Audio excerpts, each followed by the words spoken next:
Welcome to रंग तरंग। कला जगत की सभी गतिविधियां लेकर हम एक बार फिर आपके सामने हाजिर हैं। आज हम आपको ले चलेंगे पहाड़ों पर। भाई साल भर में जितने भी त्योहार पहाड़ों पर मनाए जाते हैं उनमें हम आप शामिल होंगे। साथ ही आपको ले चलेंगे दिल्ली स्थित रेल म्यूजियम में और वहीं आपकी मुलाकात करवाएंगे एक खास शख्सियत से भी।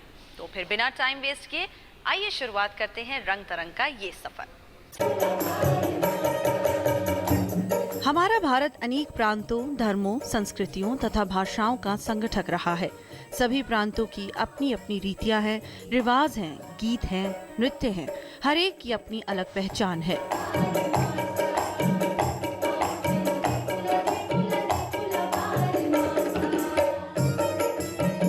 हिमालय की हरी भरी घाटियां जन संस्कृति की महान पोषक रही हैं। आज के कंप्यूटर युग में हमारी पौराणिक पद्धतियां लुप्त न हो जाएं, इसी को ध्यान में रखते हुए दिल्ली में एक रचना का आयोजन किया गया जिसका शीर्षक था बारमासा। बार शब्द 12 तथा मासा महीने के लिए प्रयोग किया गया है। सब मिलाकर कुमाऊं के 12 महीनों के रीति रिवाजों, ऋतु, त्योहारों को एक कहानी के रूप में प्रस्तुत किया गया। खूब अच्छा हो। मेरे तो दस्त बहुत खराब है। अरे हाय की है वो जो भयंकर शादी चल रहे हैं। सौर मास चैत की पहली तिथि को कुमाऊं क्षेत्र का प्रसिद्ध त्योहार फूलदेई मनाया जाता है। इसी दिन प्राचीन काल से कुमाऊं में नए वर्ष का प्रारंभ माना जाता है।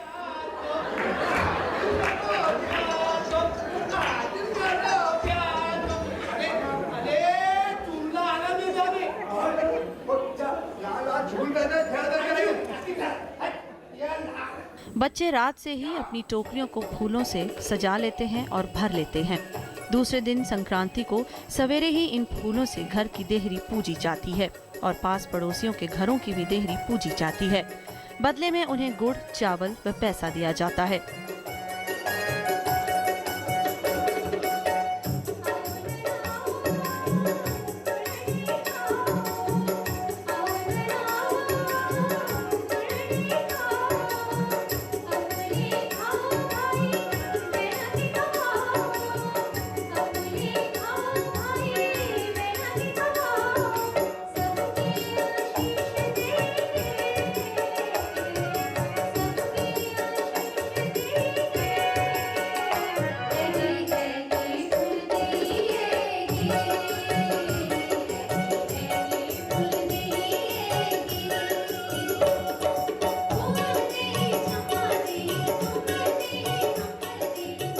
ससुराल से आई बेटियां भी पुलकित होकर देहरी पर फूल चढ़ाकर अपनी इच्छा पूरी होने की कामना करती हैं।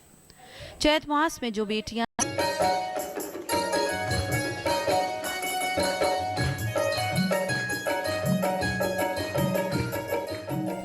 गांव में गेहूं की फसल की कटाई और कुल देवताओं के वहां झौड़े बैसाख में देखे जाते हैं। ज्येष्ठ का माह किसान की व्यस्तता का माह है। गेहूं की कटाई एवं बुवाई की तैयारियां चलती हैं।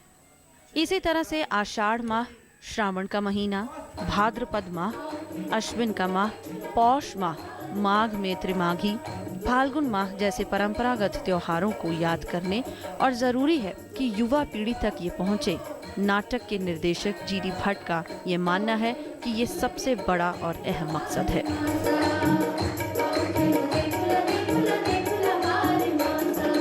बार मासा का मतलब है जी, कुमाऊनी में 12 मासा कहते हैं। 12 महीने होते हैं साल के अंदर, और इन सालों महीनों के अंदर जो भी त्यौहार होता है तो हम लोग कुमाऊनी लोगों ने इसको एक माला में पिरो कर 12 मासा नाम दे दिया उसका। हम ये चाहते हैं कि भाई नाट्य के माध्यम से उन तक ये त्यौहार पहुँचे, उनको पता लगे कि ये त्यौहार भी हमारे हैं।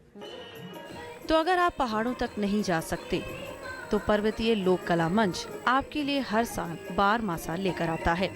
पहाड़ों के नाम रही ये शाम दर्शकों को बांध कर रखने में कामयाब रही।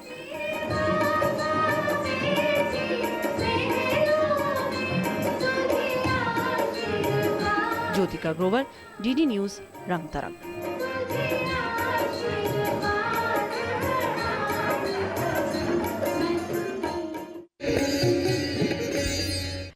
आई एम श्योर आप में से बहुत से लोगों ने दिल्ली का रेल म्यूजियम तो देखा होगा।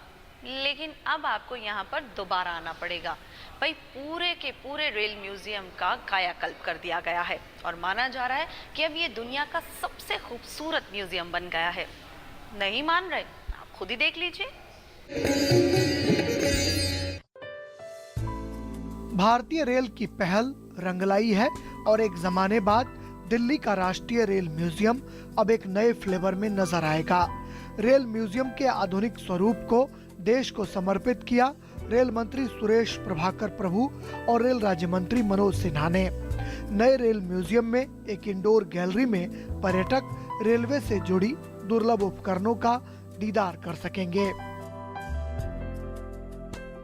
अब पर्यटकों को बाहर से खाना लाने की जरूरत म्यूजियम में नहीं पड़ेगी, क्योंकि म्यूजियम में एक रेल रेस्तरां भी खुल चुका है, जहां पर्यटकों को ऑर्डर देने पर सैटेलाइट द्वारा संचालित रेलगाड़ी से खाना मुहैया कराई जाएगी।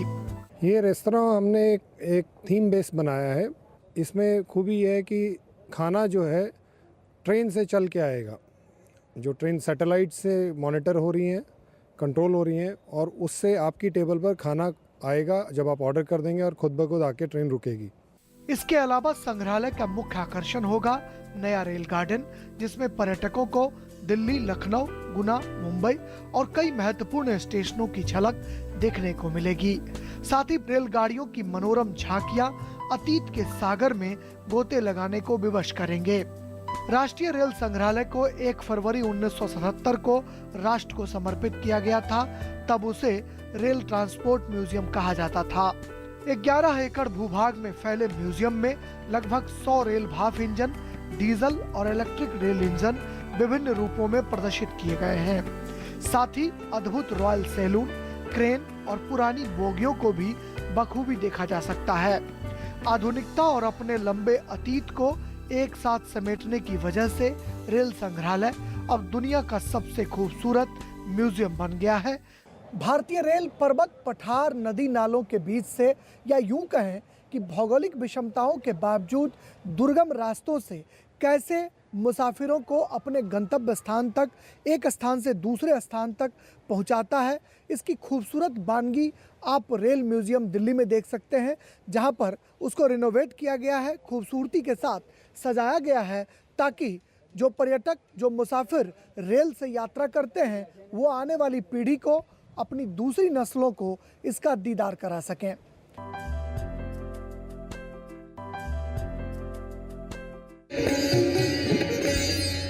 जिंदगी की दौड़ भाग को और अगर हमारे आसपास घट रही घटनाओं को अगर हम कैनवस पर उतार लें तो वो हमेशा के लिए जीवित हो जाती हैं। कुछ ऐसा ही देखने को मिला फेमस कलाकार रघु राय की इस प्रदर्शनी में।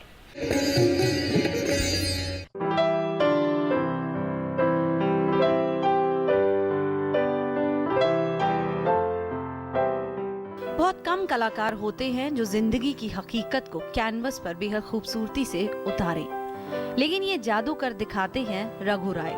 ये जादू ही तो है, जब आप किसी घटना की तस्वीर को देखते हैं तो लगता है आप उसके साक्षी थे। मदर टेरेसा के चेहरे के भाव देखें तो मानो वो सामने ही खड़ी हो। रघु राय, बस नाम ही काफी है, तस्वीरें तो खुद ब खुद बोल उठती हैं।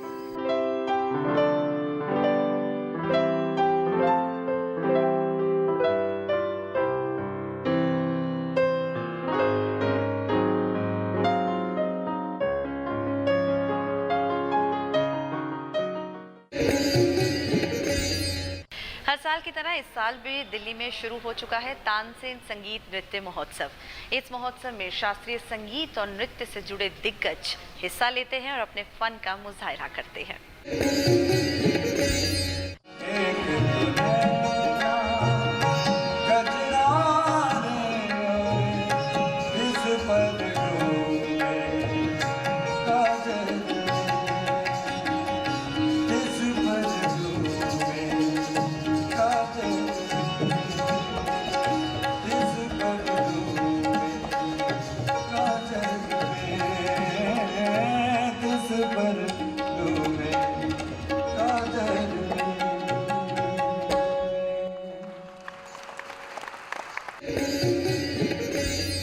जैसे कि मैंने शुरू में जिक्र किया था कि आज आपकी मुलाकात करवाएंगे एक खास शख्सियत से। ये शख्सियत है उस्ताद कमाल साबरी साहब, जिन्होंने सारंगी जैसे मुश्किल साज को नई ऊंचाइयों तक पहुंचा दिया।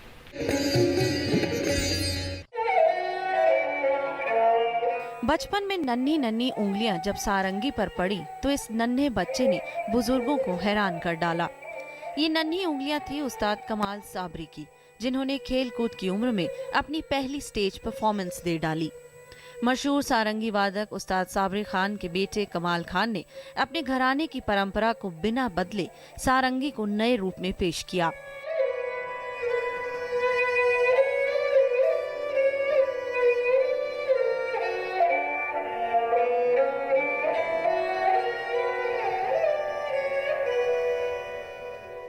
सौ सुरों से ज्यादा बनाने वाले इस साज को विदेशों तक एक नई पहचान दी कमाल साबरी जी ने। कला के जरिए समाज की सेवा के साथ साथ कमाल साबरी ने समाज सेवा को भी हर बार तरजीह दी है। कमाल साबरी का तिहाड़ प्रोजेक्ट काबिले तारीफ है। कैदियों का सारंगी के सुरों के साथ एक अटूट रिश्ता बनाकर कमाल साबरी ने अपनी कला को नए आयाम तक पहुंचा दिया। आइए खुद कमाल साबरी से जानते हैं सारंगी के साथ उनके जिंदगी के सफर को।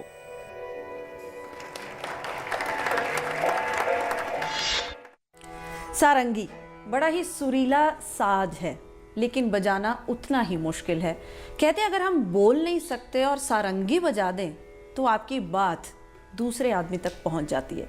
लेकिन जैसा कि मैंने कहा कि इसे बजाना बहुत मुश्किल है, लेकिन एक ऐसी शख्सियत से आज आपकी मुलाकात कराएंगे जिन्होंने सारंगी को एक नया आयाम दे दिया। हमारे साथ मौजूद है उस्ताद कमाल साबरी साहब। बहुत बहुत शुक्रिया दूरदर्शन से बातचीत करने का। जितना मैंने पढ़ा है या लोग जितना जानते हैं, सारंगी बहुत ही मुश्किल साज है। इसे बजाना लगभग नामुमकिन होता है अगर आप ट्रेंड नहीं हैं।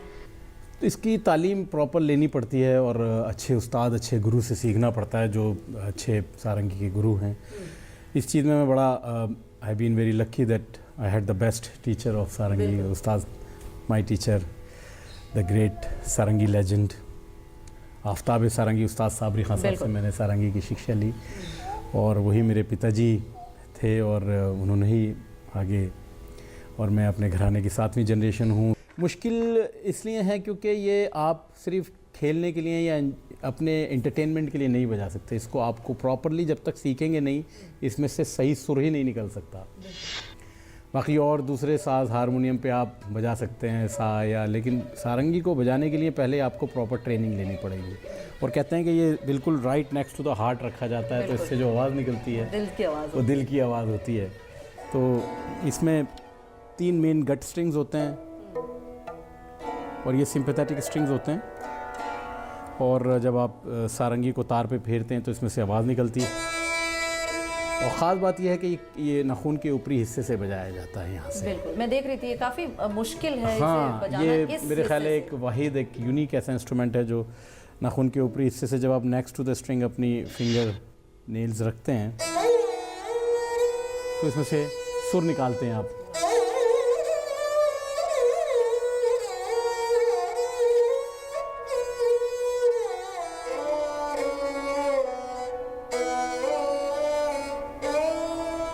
क्या बात है। तो ये इसकी आवाज़ है, बेसिक साउंड है इसमें से। बाकी इसमें आप डिफरेंट प्रकार का संगीत, जैसे ध्रुपद, ख्याल गायकी है और ठुमरी गायकी है, कजरी है, चैती है, टप्पा है, फोक, सारे different genres of Hindustani music आप इसमें से निकाल सकते। बहुत जल्दी ही आपने इसकी शुरुआत भी कर दी थी।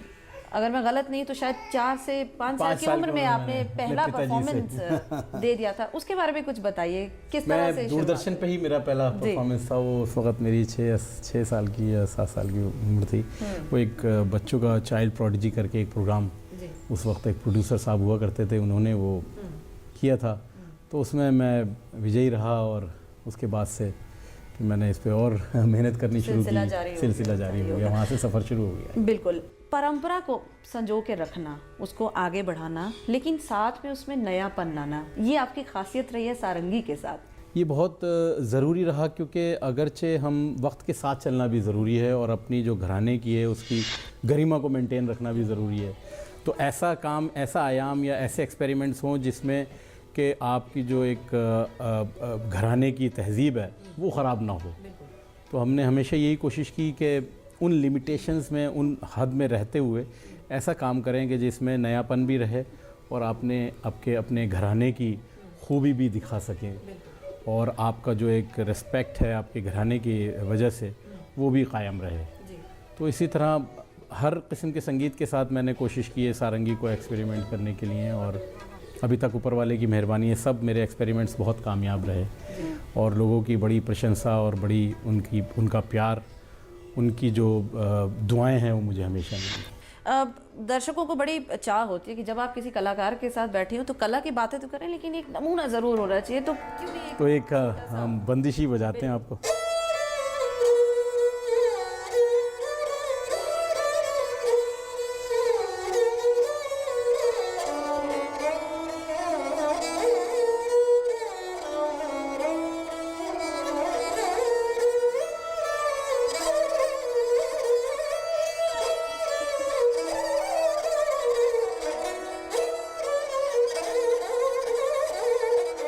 सारंगी एक ऐसा वाद्य यंत्र जिससे आप 100 से भी ज़्यादा प्रकार का संगीत इसमें से आप बजा सकें, निकाल सकें। इसका तात्पर्य यह है कि जैसे मैंने बताया कि different genres of Indian classical music हैं, धुरपद, ख्याल, ठुमरी, दादरा, कजरी, चैती, होरी, टप्पा, तराना, तिरवट, फोक सॉन्ग्स, भजन और गज़ल, कव्वाली, चैती, ये सारी चीज़ें सारंगी पे बजती हैं और आजकल फ्यूजन में बहुत सारंगी का बहुत अहम रोल हो गया। कलर्स तो इसमें से और निकलते ही चले जा रहे हैं। जी बिल्कुल। इन सुरों को आप देश विदेश तक लेके गए हैं, कोई ऐसा वाकया जो मन में अभी याद आ रहा हो, कभी फर्स्ट टाइम या कोई ऐसा वाकया हुआ जब आपके दिल के करीब मानते होंगे आप? मैं छोटा था उस वक़्त, मैं जब मेरे ख्याल है 15-16 साल की उम्र, जब मैं पहली बार इंग्लैंड में बजाया तो मैं बजा के मैं अपने पिताजी के साथ बजा रहा था। उस वक़्त पहला कॉन्सर्ट था मेरा इंडिया से बाहर। तो जब मैं बजा के उतरा तो बहुत लोगों ने तारीफ़ की और कुछ गोरे लोग जो आए वो कहने लगे कि जी have you insured your fingers, you are such a wonderful performer. तो मैंने सोचा कि उंगलियों की भी इंश्योरेंस होती है उस वक्त, तो मुझे पता नहीं था। तो काफ़ी मुझे फिर एक्सप्लेन करने लगे, you know this is how it should work, you should always ensure. तो ये वाक़या मेरे जहन में सबसे पहला वाक़या रहा कि एक अच्छे कार्यक्रम को किसी को पसंद आए और फिर वो इस तरह से आपकी नहीं, इंशाल्लाह, बिकॉज ये करानी भी पड़ सकती है क्योंकि उंगलियों का ही कमाल है जो सारंगी पे पड़ती हैं तो सुर निकल आते हैं।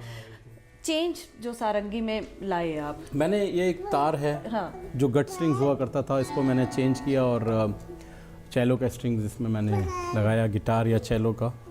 तो ये मैंने तीसरा तार जो है वो बेस का इसमें।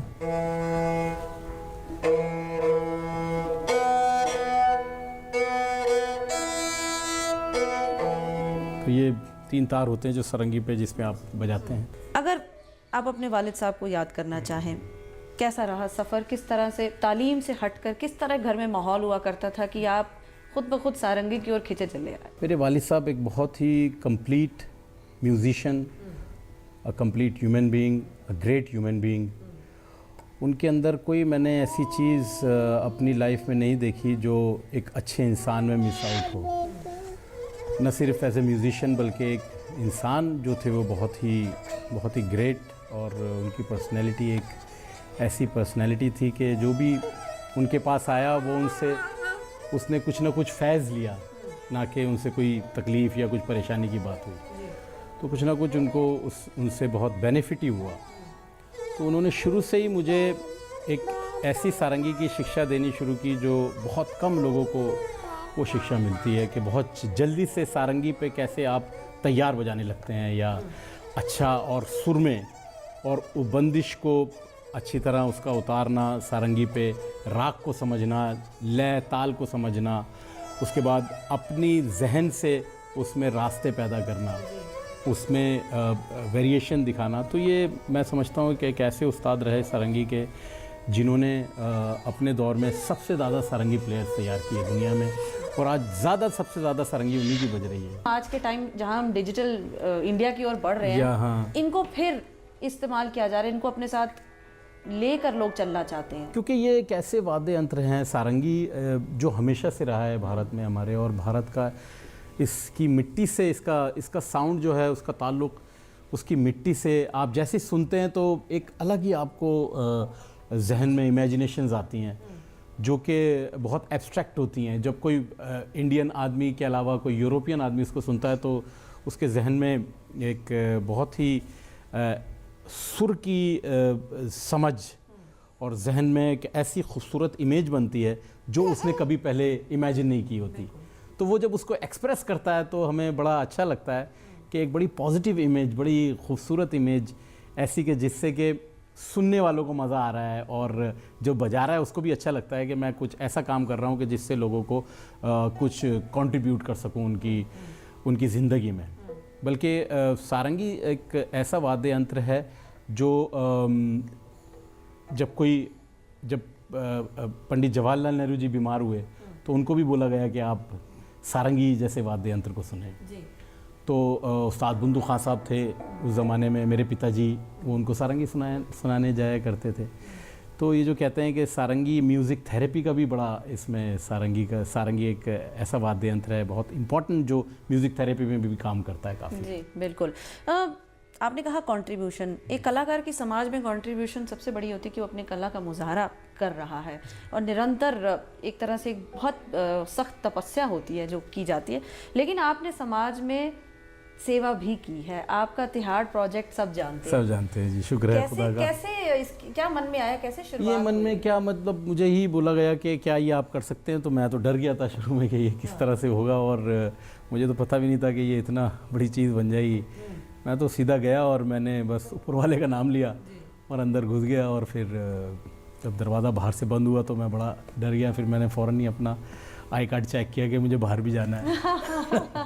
लेकिन कैसा एहसास था वो उन लोगों के साथ? वो एक ऐसा एहसास था कि मतलब बहुत ही इमोशनल और बहुत ही मतलब दुखदाई रहा वो, कि भाई ऐसे लोग भी मैंने देखे जो बेचारे, जिन्होंने कोई जुर्म नहीं भी किया, वो भी किसी मुलविस हो गए किसी वजह से, उसमें इन्वॉल्वमेंट हो गई, हाँ गलत फहमी में इन्वॉल्व हो गए, और फिर वो बेचारे किस तरह से अपना दुख व्यक्त कर रहे हैं, परेशानी, और किस तरह से उनके बेचारों के आंसू निकल रहे हैं, और टाइम उनका जो है वो निकलता जा रहा है। अपने बच्चों को नहीं देखा, बीवी को नहीं देख रहे हैं, माँ पिताजी को नहीं देख रहा है। तो इस तरह से एक बड़ा भावुक सफ़र मैं कहूँगा उसको, बहुत ही ज़्यादा जज्बात से भरा हुआ। तो मैंने ये सोचा कि मैं इनकी क्या सेवा कर सकता हूँ, क्या खिदमत कर सकता हूँ। तो मैंने ये जो मुझे आर्ट आता है, जो मुझे जिस फ़न का मैं माहिर समझा जाता हूँ, तो मैं उसी फ़न को वहाँ कंट्रीब्यूट करूँ और उनको किसी तरह ऐसा सबक दे सकूँ कि उन्हें एक ज़िंदगी में एक पॉजिटिव फीलिंग आए, एक ऐसे मार्गदर्शन हो कि जिसमें वो अब एक अच्छे इंसान बन सकें। तो मैंने अपने शास्त्रीय संगीत के ज़रिए उनकी सेवा करने की कोशिश की। जी, क्लासिकल संगीत की अगर बात करें, क्या आपको ऐसा लगता है कि क्लासिकल संगीत बड़े बड़े ऑडिटोरियम्स में क्रीमी लेयर या वीवीआईपीज जो आते हैं वहीं तक सीमित रह गया है या नहीं, आप ऐसा मानते हैं? अब तो शास्त्रीय संगीत मैं समझता हूँ कि घर घर में जा रहा है, क्योंकि टेलीविज़न पे भी ऐसे कार्यक्रम शुरू हो गए हैं। एक स्पीक मैके ने भी नाद भेद करके कार्यक्रम शुरू किया था, जिसको मैंने प्रेजेंट भी किया था थोड़े अरसे तक, और ऐसे ऐसे कार्यक्रम अब आने लगे हैं कि फिल्मी गानों में भी थोड़ी शास्त्रीय गाने का अंदाज़ भी इंट्रोड्यूस किया गया है। तो वो भी, उसमें भी कॉम्पिटिशन्स होते हैं, तो जब उनको लगता है कि यार ये हरकत ये जगह हमसे नहीं हो रही, तो फिर वो उस्ताद ढूंढते हैं शास्त्रीय संगीत का, उसके पास जाते हैं, उससे सीखते हैं प्रॉपरली, फिर उनसे वो पता लगता है कि असली संगीत तो यही है। जब तक ये हमारी फाउंडेशन मजबूत नहीं होगी तो हम बिल्डिंग ऊँची नहीं बना पाएंगे या लंबी रेस के खिलाड़ी नहीं बन पाएंगे। तो ये बड़ा ज़रूरी है कि शास्त्रीय संगीत को अपना एजुकेशन, उसकी तालीम लेते रहें, और अपना फिल्मी गाने गाने तो वो भी गाते रहें, उसमें कोई हर्ज नहीं है। युवाओं को अगर आप कोई मैसेज देना चाहें क्लासिकल संगीत को लेकर, खासकर भाई युवा के लिए यही शास्त्रीय संगीत, आप बेशक आप कितने गिटार को समझें, कितने ड्रम्स की तरफ भागें, कितने ही आप जो है वो गिटार्स को और वेस्टर्न इंस्ट्रूमेंट्स कीबोर्ड बजाएं, लेकिन आपको ये पता होना चाहिए कि सारंगी क्या है जो हमारे देश का वाद्य यंत्र है, शहनाई क्या है, फ्लूट जो हमारी बांसुरी है वो क्या है, कैसे बजाई जाती है, उसमें कौन कौन अच्छे महान कलाकार हैं, तबला क्या है, ये जो हमारे अपने साज हैं इनको ना भूलें, इनको ज़रूर सुनें, और इनका मज़ा लेते रहें। उसके बाद अपनी आप जहाँ आपकी रुचि हो वो इंस्ट्रूमेंट लें आप। कोई ऐसा प्रोजेक्ट जो मन में है कि कभी मौका मिला तो ज़रूर किया जाएगा? मैं अभी कोशिश कर रहा हूँ कि सारंगी कॉन्चेर्टो जो अभी तक नहीं हुई है तो उस पर मेरा काम चल रहा है। बस आप लोग दुआ कीजिएगा कि ऊपर वाला उसमें कामयाबी दे। बेशक, बहुत जल्द। तो जाने से पहले कुछ सुरीला, ज़रूर क्योंकि ज़रूर। आप इसमें माहिर हैं, हम तो सिर्फ सुनने वाले हैं।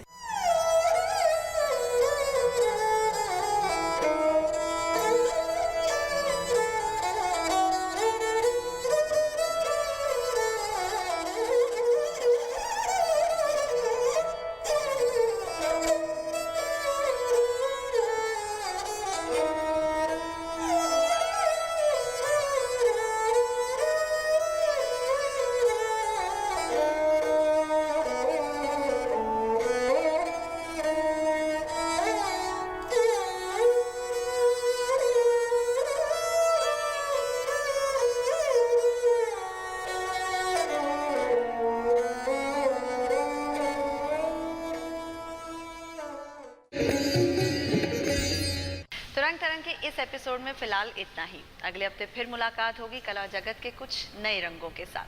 लेकिन आपके पास हमारे प्रोग्राम के लिए कोई भी सुझाव हो तो आप हमें लिख सकते हैं। हमारे ईमेल आईडी आप सभी जानते हैं, rangtarangddnews@gmail.com। तो अगले हफ्ते तक के लिए दीजिए इजाजत। नमस्कार।